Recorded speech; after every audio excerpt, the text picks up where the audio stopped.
විද්‍යාවට පැහැදිලි කරන්න බැරි දේවල් මේ ලෝකේ ඕන තරම් තියෙනවා. සමහර මේවට මානසික රෝග කියනවා. තමත් සමහර මේවා මුදු මනස්ගත විදිය බැහැර කරනවා.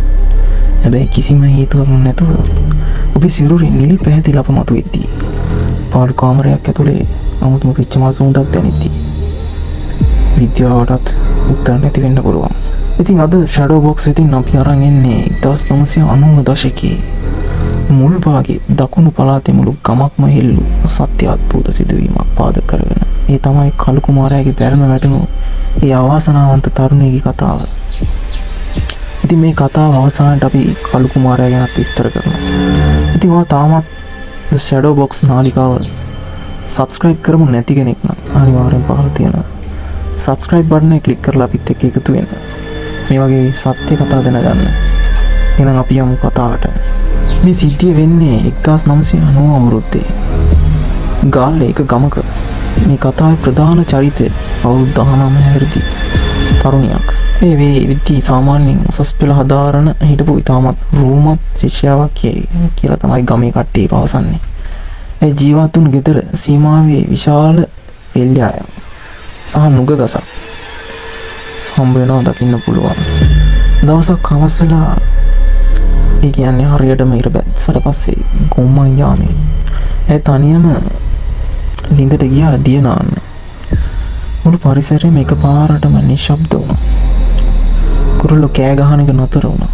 අන්න ඒ වෙලාවේ ඇයට දැනුණ 아무තු දෙයක්. ඒ තමයි අවට කොහෙවත් පිච්චමල් ගහක්වත් නැතුව ඇයට තදින්ම පිච්චමල් සහ සඳුන් මුසුණු සුවඳක් දැනෙන්න පටන් ගත්තා. මේ තනියම ලිඳ ගාව නාන්න යන්නේ එච්චර හොඳ වැඩක් නෙමෙයි.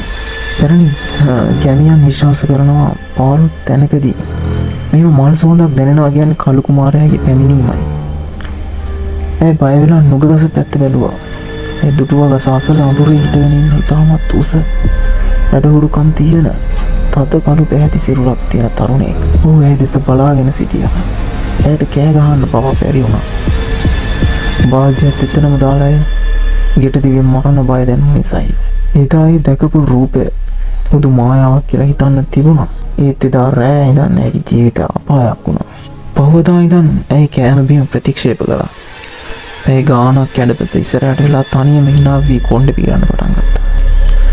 ඇගේ දෙමව්පියෝ කිව්වේ රෑට කාමරය ඇතුලේ කවුරුන් හෝ එක්ක රහසින් කතා කරන ඇහෙනවා කියලා. ඒ වගේම නිින්දෙන් බය වෙලා කෑ ගහන්න ගත්තා. උදේට ඇගේ උරහිස්වල අත්වල කිසිම හේතුවක් නැතුව නිල් පැහැති ලප මත වෙලා තිබුණා. පැරැන්න මේවට කිව්වේ කුමාරයාගේ පහස ලැබුණු ලකුණු කියලා. එන්නෙන්නම තත්ත්වය දරුණු වුණා. ප්‍රසිද්ධ ගෘහනාථ කෙනෙක් ගෙන්නන්න සිද්ධ වුණා. ඊට පස්සේ ඔවුන් කළු කුමාර සමයම පවත්වන්න තීරණය කළා. තොවිලේ මැදදී 19 හැවිරි තරුණියගේ කටින් පිට වුණේ ගොරෝසු පිරිමි කටහඬක්. ඇයි මගේ මම ඇය වරන් යනවා කියලා ඒ කටහඬ කෑ ගැහුවා. ගුරුනාථ සහ ඒ අදෘශ්‍යමාන බලවේගය අතර ලොකු සටනක් සිද්ධ වුණා. අවසානයේ මන්ත්‍ර බලයෙන් මේ බලවේගය පිටින් තටුවට බැඳලා ඒක නුග ගස පාමුල තැම්පත් කරපු මොහොතේ ඇය සිහි නැති වුණා. ඇද වැටුණා. දින කිහිපයකට පස්සේ ඇය සුවපත් වුණා. ඒත් ඇයට මේ සිද්ධිය වුණ දේවල් ගැන කිසිම මතකයක් තිබුණේ නැහැ. අදටත් ඒ ගමේ පැරැන්න මේ කතාව කියන්නේ බීතියෙන්. ඇත්තට මේක මානසික රෝගයක්. නැත්තම් නුගගසස් සැඟවිලා හිටියේ ඇත්තටම කළු කුමාරයාට. ඔබට මේ වගේ වෙච්ච සත්‍ය සිදුවීම් තියෙනවා නම් පහලින් කමෙන්ට් කරන්න. අපි ඔය YouTube channel එකේ ඉදිරියට කතා කරමු. හොඳයි අපි එහෙනම් කළු කුමාරයා කියන්නේ මොන වගේ චරිතයක්ද? එයා කොහොමද හැදුනේ මේ කළු කුමාර චරිතය ගැන අපි පොඩ්ඩක් විස්තර දැනගමු. මොහුගේ උපත පිළිබඳ ජනප්‍රවාද කිහිපයක්ම පවතිනවා. විජය රජුගේ සේනාව සමග ලංකාවට පැමිණි කුමාරයෙක් විදිහට එක කතාවක් තියෙනවා. තවත් කතාවක් තියෙනවා පැරණි ලක්දිව විසු එක්තරා කුමාරයෙක් තරුණියකට පෙම්බැඳ ඇය ලබා ගැනීමට නොහැකි වූ ශෝකයෙන් මිය ගොස් මෙසේ යක්ෂාත්මයක් හෝ දිව්‍යාත්මයක් ලබා කළු කුමාරයා ලෙස පැමිණි බවත් මන්ත්‍ර ගුරුකම් කරපු තරුණයෙක් මන්ත්‍ර ගුරුකම් නිසා මිය ගොස් කළු කුමාරයා ලෙස ඉපදුණු බවත් සමහර කතාවල තියෙනවා.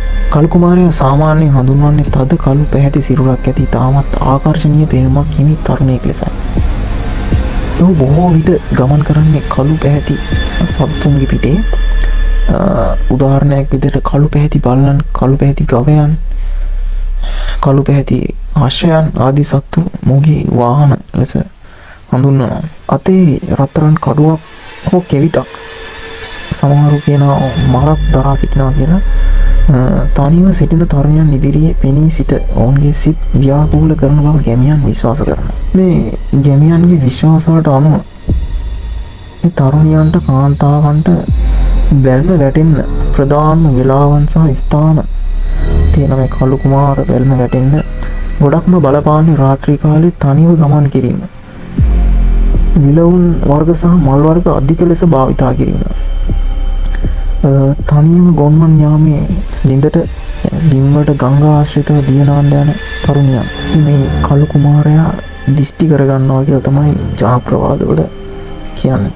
ඉතින් ඊට පස්සේ මේ කළු කුමාර ආවේශය අසනීප තත්ත්වය මගහරවා ගැනීමට පැරණි ගැමියන් තොවිල් ශාන්ති කර්ම පාවිච්චි කරලා තියෙනවා. ඒ අතර කළු කුමාර සමයම ප්‍රධාන වෙනවා. ඉතින් මේ විදිහට තමයි කළු කුමාරයා ගැන හැඳින්වීමක් කරන්න පුළුවන්. ඔයත් කවදා හරි තනියම වෙලාවක අමුතු පිච්චමල් සුවඳක් දැනුණොත් පස්සෙට බලන්න එපා. මොකද ඔහු සමහරට ඔබේ දෙස බලාගෙන ඉන්නවා වෙන්න පුළුවන්. මේ වගේම තවත් විරාස් කතාවලින් හමු වෙන්න The Shadow Box subscribe කරන්න අමතක කරන්න එපා. ගිහින් එන්න හැමෝටම සුබ දවසක්.